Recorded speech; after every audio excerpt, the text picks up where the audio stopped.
3 months after the COVID-19 pandemic put a hold on residential evictions, frustration boiling over at a Mississauga rooming house where one man says he was illegally evicted by the landlord and forced to sleep in his car after police were called.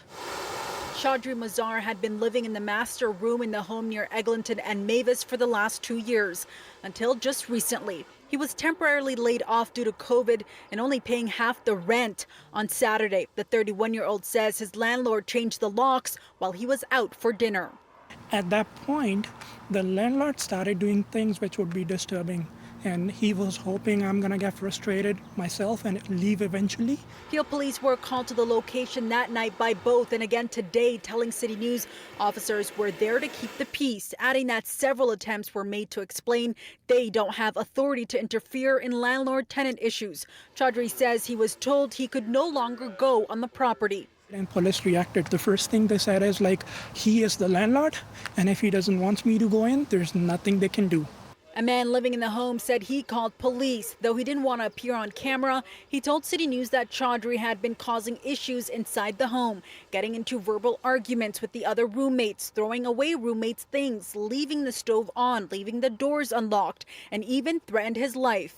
The owner of the home, who also didn't want to appear on camera, says the other 4 roommates had been complaining about Chaudhry and things were getting worse in the last 4 months. City News saw text between the 2 men. One appears to show that the landlord told Chaudhry to find a new place to live back in May, when he also told him that a potential renter would come view the room. Chaudhry refutes these allegations, saying he mostly kept to himself inside the home, and the landlord and roommates are coming up with these issues to get rid of him now.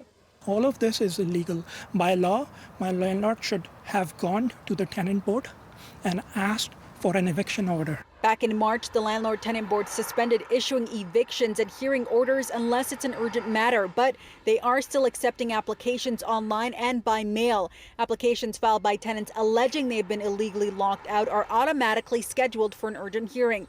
Chaudhry says because it was the weekend, he wasn't able to get any support from the landlord-tenant board, but has reached out to the tribunal.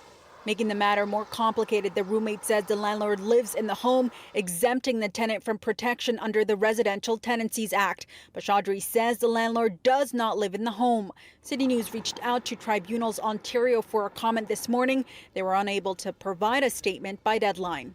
Chaudhry says Peel police are supposed to accompany him back inside the home in order to collect the remainder of his items, but he says he is hoping to find another place to live before then. In Mississauga, I'm Faiza Amin for City News.